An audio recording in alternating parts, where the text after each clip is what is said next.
Bonsoir à tous, bienvenue dans le 23h. Quelles sont les dominantes de l'actualité? La présidente du Sénat reçoit le secrétaire général des Nations Unies pour l'Afrique de l'Ouest et le Sahel. Les questions électorales au cœur de cette rencontre. Sur la table de discussion également, les préoccupations de l'organisation autour du contexte sécuritaire et économique avant l'échéance électorale présidentielle de 2025. Demain, les chrétiens catholiques du monde entier célèbrent la fête de Pâques. En Côte d'Ivoire, dans le Grand Centre, la fête se fera en présence du ministre d'État, ministre de la Défense. Téné Birahima Ouattara est l'invité spécial du royaume baoulé. Il est venu les mains chargées de bonnes nouvelles. Et puis en sport, et précisément en football, les Marocains ont remporté la Coupe d'Afrique des Nations U17 pour la première fois de leur histoire. Les Lionceaux ont battu au tir au but le Mali 4-2 ce samedi au stade Bachir Al-Mohamedia. Voilà pour l'avant-propos. Merci de choisir RTI 1 pour vous informer. On ouvre cette édition avec de l'information institutionnelle ivoirienne, les questions électorales au cœur de cette rencontre entre le représentant spécial du secrétaire général des Nations Unies pour l'Afrique de l'Ouest et le Sahel avec la présidente du Sénat. Les deux personnalités ont évoqué le contexte sécuritaire et économique avant l'échéance de l'élection présidentielle à venir. Des échanges fructueux que nous résument Franck Quadio et Djamasso.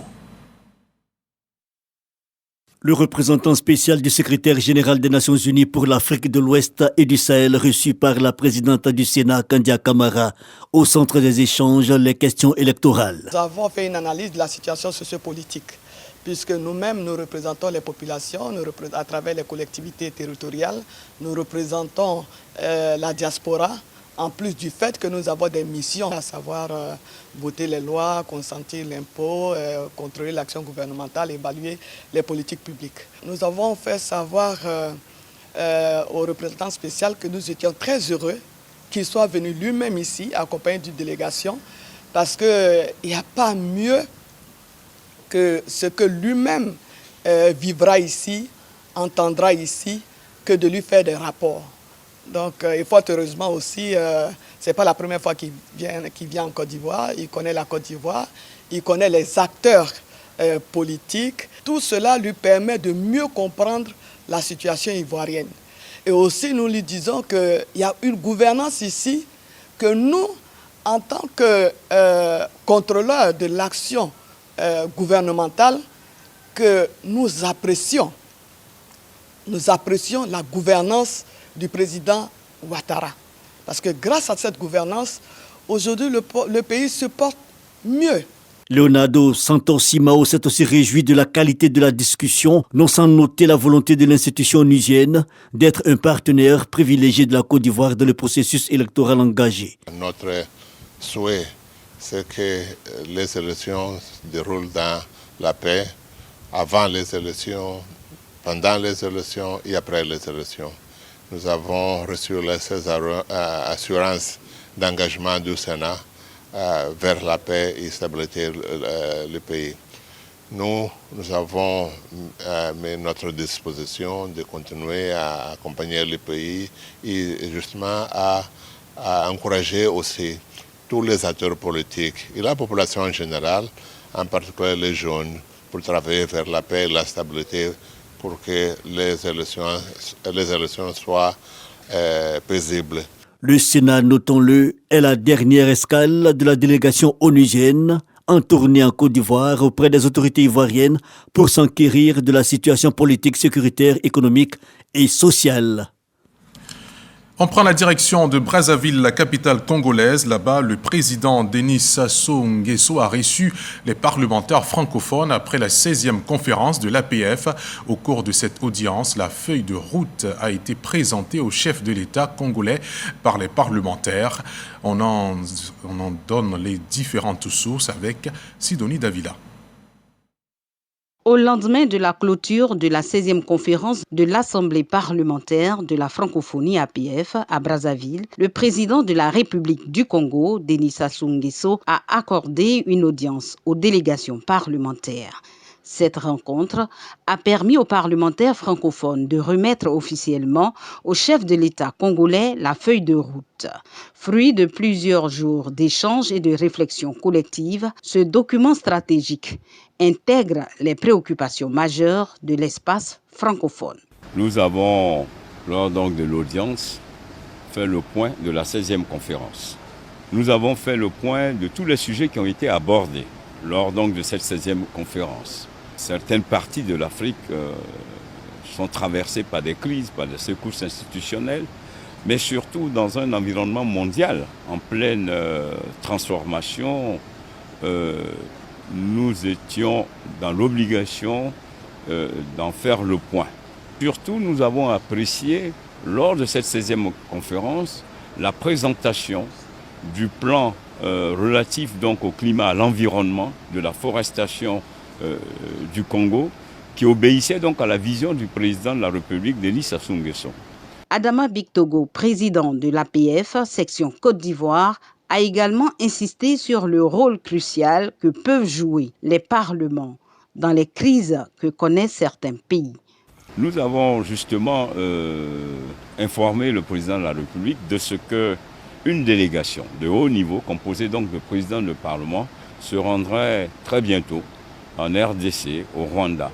Mais il n'y a pas que la RDC, il y a d'autres pays qui sont en proie à des secousses institutionnelles, à des guerres. Et donc les parlements, et d'ailleurs le président de la République nous l'a recommandé, il a souhaité que les parlements africains que nous sommes prenions nos responsabilités pour participer à la quête permanente de la paix dans les différents pays.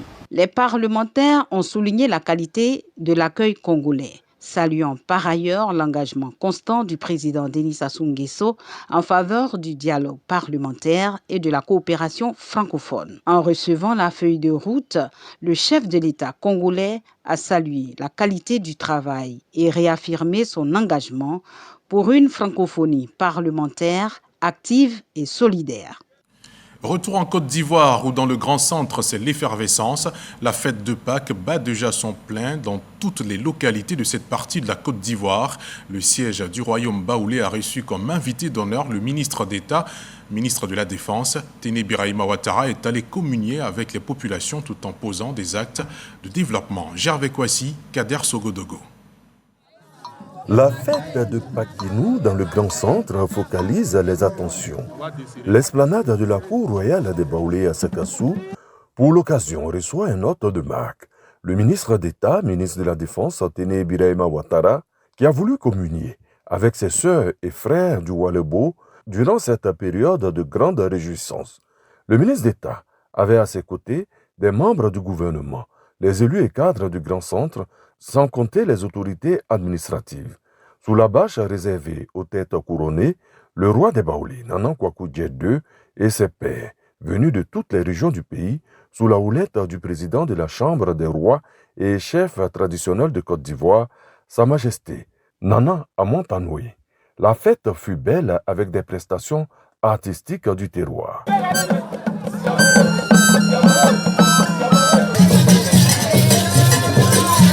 Les filles et fils du grand centre qui se succèdent au pupitre saluent l'avènement d'une Côte d'Ivoire qui renoue avec la paix et le progrès sous le leadership éclairé du président de la République Alassane Ouattara. Nous, fils et filles de Sakassou, sommes profondément honorés d'accueillir avec nos parents sur cette terre historique du royaume des Baoulés de si hautes personnalités de l'État de Côte d'Ivoire. Pakinou n'est pas qu'une simple fête, c'est un moment de retour aux sources, de communion entre les générations et de renforcement de nos liens intercommunautaires. Le roi Nana Kwaku Dié II a un message pour l'ensemble de ces sujets. Que les prochaines élections présidentielles se tiennent dans un climat apaisé, à la hauteur des aspirations d'une nation réconciliée. En tant que roi des Baoulés, je prends l'engagement solennel d'appeler sans relâche mes filles et mes fils à cultiver la paix, la tolérance et la fraternité au sein de ma communauté comme avec tous les peuples. La Côte d'Ivoire a besoin de tous ses enfants, sans exception, pour son rayonnement. Au-delà de son caractère festif, Pakinou est aussi un moment de partage, de dialogue et de réflexion collective. En cela, je salue la pertinence du thème retenu cette année, paix et cohésion sociale entre les peuples, enjeux et perspectives pour le développement de Oualébo. Depuis plus d'une décennie, notre pays a fait le choix de la paix et de la stabilité avec d'importants efforts déployés dans ce sens grâce à la politique du président de la République, son Excellence M. Alassane Ouattara. Aujourd'hui, le dividende découlant de cette paix retrouvée depuis 2011, c'est le progrès visible et partagé sur l'ensemble du territoire. Le développement est également au rendez-vous au cours de la cérémonie de Pakinou à Sakassou. Les travaux de bitumage à des voies de la commune d'environ 7 km pour un montant de plus de 6,5 milliards de francs CFA ont été lancés, sans compter la remise à des clés du centre culturel entièrement rénové. La Pâques en Pays baoulé, c'est des retrouvailles pour célébrer, mais aussi parler développement. C'est le cas pour les fils et filles du département de Sakassou et celui de Botro. Plusieurs infrastructures de base ont été inaugurées. Des travaux pour améliorer le quotidien des populations ont été aussi lancés. C'est ce que nous rapportent Soro Corona et Léon Brou. Remise des fiches contenant 50 projets de développement prenant en compte toutes les préoccupations des populations des 8 villages de la tribu Kanango dans le département de Sakassou. L'inauguration d'infrastructures scolaires et hydrauliques pose les premières pierres de la cité résidentielle et du complexe sportif omnisport de Kanango. Ce sont là les différentes activités au menu de la première édition de la Journée du Progrès. Nous avons élaboré 50 fiches projets et il nous a plu d'appeler des membres du gouvernement, des ambassadeurs, des fondations, à l'effet de nous aider à réaliser ces projets. Les ministres de l'enseignement technique, Kofi Nguessan, de l'environnement, Jacques Assaorekuna, de l'équipement et de l'entretien routier, Amédée Kofi Kwaku, et le ministre directeur du cabinet du vice-président de la République, Emmanuel Aoutou Kofi. Tous saluent ce modèle de développement. Les cadres de ce village, s'appropriant la vision du premier d'entre nous, le président Alassane Ouattara, ont décidé de s'unir au sein du G8 pour apporter le bien-être à leurs parents. C'est par cette approche proactive que le G8 démontre qu'il a pleinement compris la vision du développement du président de la République, son Excellence M. Alassane Ouattara. Le patron de cette première édition de la Journée du Progrès, Amédée Kofi Kwaku, invite les villages à suivre ce modèle de développement et appelle les populations à l'union et à la cohésion sociale en cette année électorale. Je voudrais lancer un appel aux jeunes, un appel aux femmes, un appel à tous nos chefs. On va faire attention. Nous avons besoin de la paix parce qu'on veut que Kanango n'a qu'à avoir des écoles, n'a qu'à avoir goudron, n'a qu'à avoir de l'eau. Vos enfants n'ont pas aller à l'école. On veut la paix de ce pays. La mise en œuvre des 50 projets contenus dans le document va s'étendre sur les 3 prochaines années. Ces projets coûteront plus de 10 milliards de francs CFA. On reste en Pays baoulé dans le centre du pays où la Pâques a mué de son appellation originelle à Pakinou. C'est une façon de faire la fête propre au Pays baoulé et qui attire foule et bien des curieux. Elle aura un goût particulier dans cette partie de la Côte d'Ivoire. Religion, culture et développement s'entremêlent lors de la célébration, comme nous le dit dans ce dossier Kader Sogodogo. C'est la Pâques, Christ est ressuscité, vraiment ressuscité. Alléluia, Alléluia, Alléluia. Cette phrase résonnera dans toutes les paroisses chrétiennes à l'occasion de la veillée du week-end pascal qui s'annonce. Point phare, la vigile ou veillée pascale. À l'origine, la vigile commençait au milieu de la nuit et s'achevait au lever du jour avec la célébration de la messe de Pâques. Le lever du soleil symbolisait alors la résurrection du Fils de Dieu, la lumière chassant les ténèbres. Peu à peu, la vigile fut raccourcie et son horaire fut avancé au samedi soir. La veille pascale est la plus sainte des nuits parce qu'à travers des actes forts, marquants et parlants, le Christ véritablement vient rejoindre notre humanité. Cette célébration du samedi saint est composée de 4 grands moments. La première partie, c'est le rite du lycénaire ou l'annonce de la Pâque. La deuxième partie, c'est la liturgie de la parole. La troisième partie, c'est le rite baptismal. Et la quatrième partie, c'est la liturgie eucharistique où on va recevoir le corps du Christ. À Boaké et dans le Grand V Baoulé, Pâques prend une autre dimension, sans écarter l'aspect religieux. Pakinou est désormais intégré depuis plusieurs décennies dans les mœurs. Retour massif des populations dans leur village. La période est favorable. Le cacao et le café, surtout, viennent d'être vendus. À la période de janvier à avril, ils ont fini les récoltes au niveau de la Basse-Côte. Donc, c'est la période propice pour venir faire les funérailles. Venir au village, saluer les parents. Venir au village, faire venir les enfants pour que ils puissent connaître ceux qui sont restés au village ici. Et cette période aussi, comme c'est un long week-end, il a appelé aussi les enfants de la diaspora afin qu'ils viennent pour se concerter en famille. La sphère universitaire, avec notamment les historiens, se sont intéressés au phénomène Pakinou. Puisque l'individu il est parti, il est resté en Basse-Côte, peut-être une certaine période, voilà.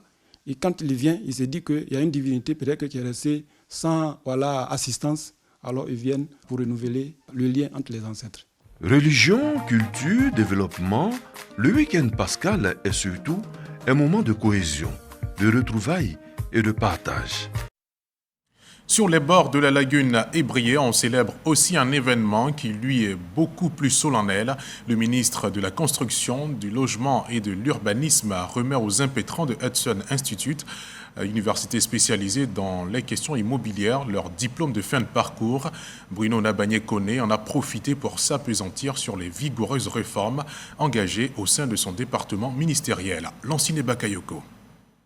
Si au niveau de l'économie numérique, Bruno Nabagné-Koné a impulsé à la 4G qui a débouché sur l'amélioration de la qualité de la communication, aujourd'hui au ministère de la Construction, les réformes ont permis la simplification des procédures, l'intensification des contrôles, le respect des engagements de l'État avec la délivrance de 40 000 logements sociaux. Nous apprécions toujours d'avoir des personnes extérieures qui s'associent à cette mission que nous avons en tant que ministère en charge de la gestion foncière.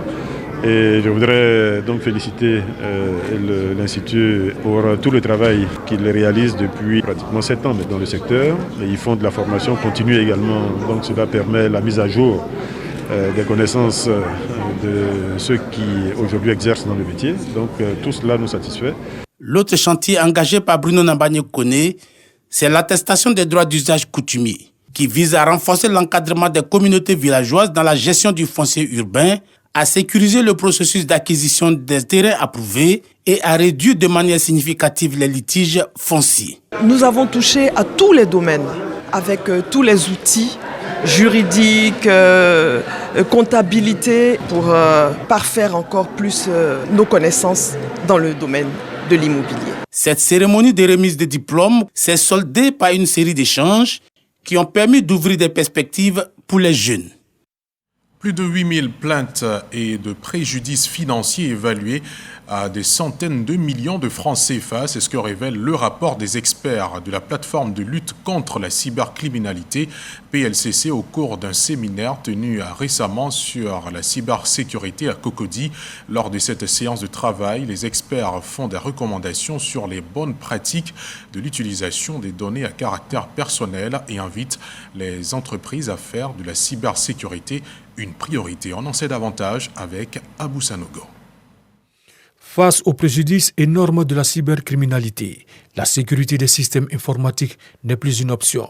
Plus qu'une exigence, c'est une priorité. Voici une des recommandations de la rencontre des experts en cybercriminalité réunis autour de la thématique sécurité et digital, un enjeu pour tous. Aider à sécuriser les paiements digitaux dans le monde et à partir de la Côte d'Ivoire. Les partenaires financiers doivent de plus en plus se sécuriser.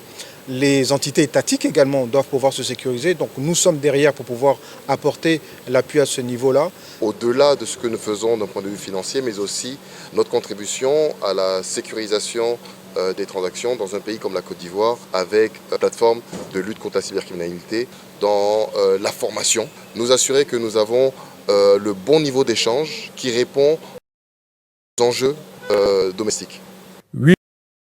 831 plaintes enregistrées par la PLCC, la plateforme de lutte contre la cybercriminalité, en 2023 pour un préjudice financier de plus de 9 milliards de francs CFA en Côte d'Ivoire, selon les statistiques de la dite plateforme. Face à ce constat, l'éducation des consommateurs à redoubler de vigilance reste la meilleure défense selon les experts en cybersécurité. On reste dans la capitale économique où le Salon international du contenu audiovisuel d'Abidjan se tiendra à partir du 26 juin prochain. Cet événement est un terrain de jeu pour les jeunes producteurs locaux de séries, films, documentaires. Ils sont invités à compétir pour bénéficier d'un accompagnement financier de 50 millions de francs CFA à la clé. Walter Amadou Ouattara, Jacob Kiniboa. Le SICA, Salon international du contenu audiovisuel d'Abidjan, se veut une plateforme dédiée à la structuration du secteur. De nouvelles initiatives viennent enrichir l'édition 2025. À savoir le SICA Business Hub, un espace de rencontres professionnelles, et les écrans d'or du SICA, une compétition nationale qui va honorer les meilleurs programmes audiovisuels diffusés à la télévision ivoirienne. Le concours Pitch s'adresse d'abord aux producteurs. Vous êtes soit réalisateur, scénariste, créateur de contenu ou autre. Il vous faut impérativement être lié à une maison de production. Et la maison de production qui vous accompagne doit être de droit ivoirien. Pour soumissionner, les candidats doivent déposer un dossier comprenant un synopsis détaillé. La présente rencontre est bien choisie pour le lancement des initiatives de valorisation des talents. Aux producteurs de contenu audiovisuel, votre adhésion et votre participation active aux éditions 2023 et 2024 du SICA sont des piliers de notre succès collectif. Votre présence et votre implication au sein des comités scientifiques et comités d'organisation témoignent d'une volonté inébranlable de construire un avenir prospère pour notre secteur. Conduit par le ministère de la Communication, le SICA est appuyé dans l'exécution par l'Agence de soutien et de développement des médias, ASDM. À côté de la promotion des jeunes talents ivoiriens, on s'attelle à réchauffer les liens entre pays. La Côte d'Ivoire renforce sa coopération avec la Corée du Sud. De multiples projets ruraux sont engagés, comme nous le dit Jean-Marc Djadji. Partenaire économique de la Côte d'Ivoire, la Corée du Sud renforce sa présence à travers la mise en œuvre de divers projets. Installée à Abidjan, la Fondation Saïmol marque son engagement à booster la croissance dans de nombreux secteurs. En témoigne la tenue de l'édition 2025 du Forum international qui met un accent sur le développement rural durable et l'autonomisation communautaire. La Fondation Saïmol est une institution qui a aidé la Corée du Sud à sortir de la pauvreté et se développer. C'est pour ça que nous souhaitons partager cette expérience avec le monde entier. Et actuellement, la Côte d'Ivoire fait partie des pays qui profitent du projet de la Fondation Saïmol. Nous avons actuellement 4 villages pilotes dans la ville de Boaké qui profitent du projet. Pour le développement de la Côte d'Ivoire, nous voulons étendre le projet sur toute l'étendue de la Côte d'Ivoire et faire profiter toute la population ivoirienne.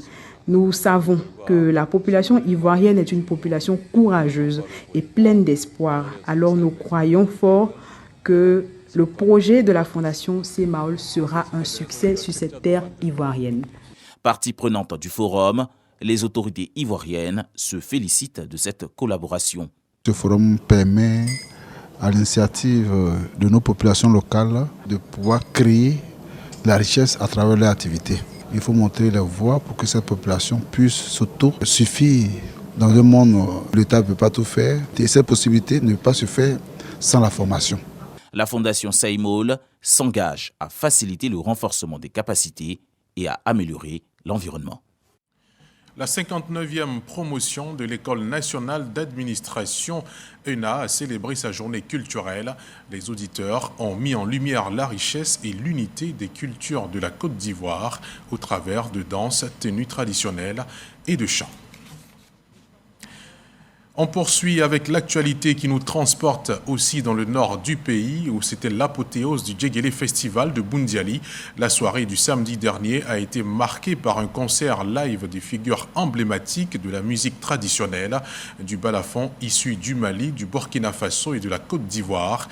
Une fête couverte par nos reporters Malika Koulibaly et Kéré Adama.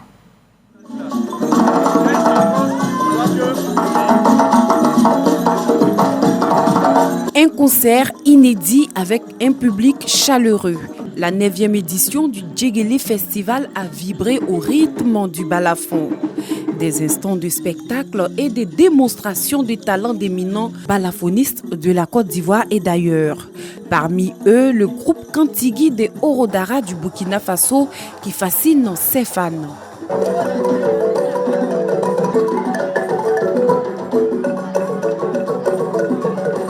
En plus de cette prestation, le célèbre balafoniste malien Molobali Keïta déploie la grosse batterie avec son groupe musical.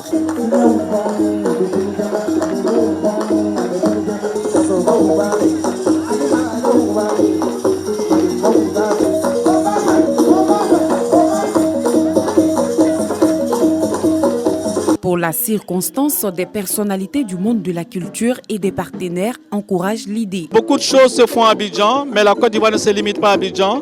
Et avoir une initiative comme celle-là à l'intérieur du pays mérite absolument notre soutien à tous. Et ce soutien-là, il faut absolument l'apporter pour que le Djegele Festival aille encore plus loin. Et chaque année, c'est un plaisir et une joie de se retrouver ici à Boundiali et de pouvoir venir soutenir tous ces grands artistes, ces sommités du Djegele. Donc c'est un honneur pour le Conseil d'être partenaire du Djegele Festival.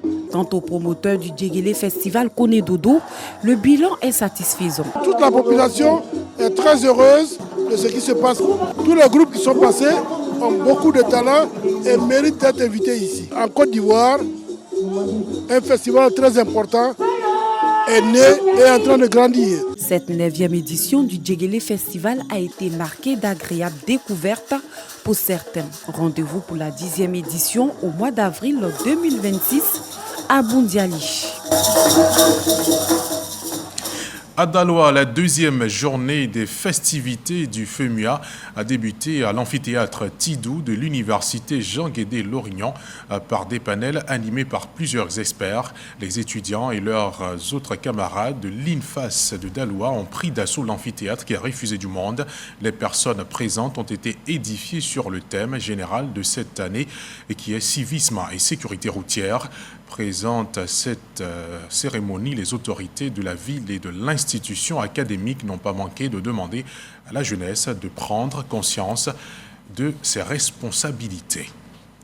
On termine en sport avec les Lionceaux de l'Atlas qui ont remporté la Coupe d'Afrique des Nations U17 pour la première fois de leur histoire. Le Maroc s'est imposé face au Mali au tir au but 4-2 ce samedi au stade Bachir de Mohamedia. Hôte de la compétition, les Marocains mettent fin à la déception de leur finale perdue face au Sénégal en 2023. Ils donnent ainsi le temps à quelques mois de la CAN 2025 organisée par le Royaume chérifien. Et c'est la fin de ce journal. Merci infiniment d'être resté aussi tard pour vous informer sur la chaîne qui rassemble. À demain, 23h.